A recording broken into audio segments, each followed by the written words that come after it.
இது என்னது இது ஸ்பூன்? இது இந்தியாவில் எவ்வளோ இருக்கும்? 10 rupees 15 rupees. நான் இங்கே தான் வாங்கினேன், பாரிஸில் தான் வாங்குறேன். 12 ரூபா டு 15 ரூபா. If I say I sold this product for 1000 rupees, do you believe it? I have sold ஒரு கல்யாண மண்டபம் வாங்குற அளவுக்கு இந்த ஸ்பூனை மட்டும் வித்து வாங்கியிருக்கேன்னா நீங்கள் நம்புவீங்களா? You don't believe it, right? So on this next slide போடுங்க Siva. You see the price here, $18. உங்களுக்கு கால்குலேட்டர் இருந்தால் செக் பண்ணி பாருங்க. இது 12 ரூபா தான் இந்த spoon. I make it like engrave like 3 rupees 5 rupees போடுவேன். எவ்வளோடா இருக்குது? $18 into 86னா 1500.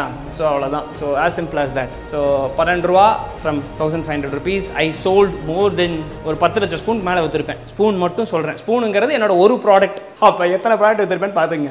ஸோ அப்போ இது மாதிரி this is how I grown my $0 to $1 million company like in 2-3 years.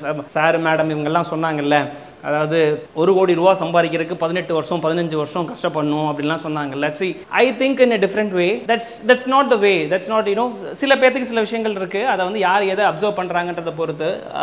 ஒரு ஸ்டோரி கூட சின்னதாக சொல்லுவாங்க. அதாவது ஒரு ஃப்ரெண்ட்ஸ் 2 பேர் என்ன பண்ணுவாங்களாம், சரக்கடிக்கு போகிறப்ப ஒரு பணக்காரர் வந்து அவங்க உட்காந்துருக்கார்.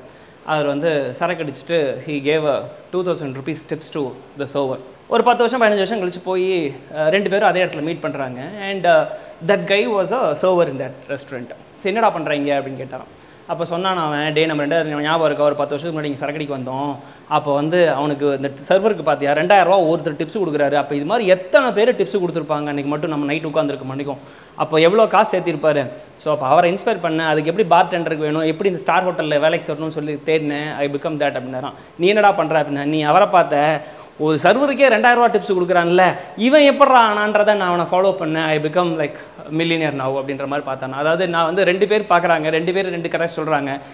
ஐ சே லைக் ஒருத்தர் வந்து ஒரு 15 வருஷம் 20 வருஷம் ஆகும் ஒருத்தர் 1 கோடி ரூபா சம்பாதிக்கிறதுக்குன்னு சொல்கிறாங்க. நான் அவங்கள பார்க்கல. இன்னொருத்தர் சொல்கிறான், நான் ஒரு செட் ஆஃப் பீப்புளை ஃபாலோ பண்ணுறேன் யூஎஸில் ஒரு இதெல்லாம். they are not talking about millions billions எல்லாம் பேசுறதுல, அவங்களாம் வேறு லெவலில் பேசுகிறாங்க. அவனுக்கு பேசுகிறதெல்லாம் இட்ஸ் அச்சீவபிள் டார்கெட்டாக இருக்குது. எனக்கு வந்து அவங்கள வந்து நான் ஃபோக்கஸ்டாக பார்க்குறேன். Then I understood, okay, it's money is not about how you think அப்படிங்கிற ஆங்கிளில் தான் நான் பார்க்குறேனே தவிர it is not about it is really a big process அப்படிங்கிற ஆங்கிளில் நான் பார்க்கல. So then somehow I made like என்ன சொல்கிறது, அதுலேருந்து என்னோட ஒரு கல்யாண மண்டபம் வாங்கினேன். அப்புறம் ஒரு ரெசார்ட்ஸ் ஒன்று கட்டினேன் கோயம்புத்தூரில் வந்து. இப்போ ரீசெண்டாக அம்பானி வந்தார்னு சொன்னாங்கல்ல. So I made that resort. அதோட story was a very big. ஸோ அதுக்கப்புறம் ஒரு பெர்ஸ்பெக்டிவில் வந்து I was holding like 6 to 8 business now. Leathers, அப்புறம் ஒரு ice cream business, that's what is happy ending ஐஸ்கிரீம்ஸ்னு ஒரு இது. ஸோ இந்த மாதிரி குட்டி குட்டி பிஸ்னஸை வந்து I have started doing one or after another.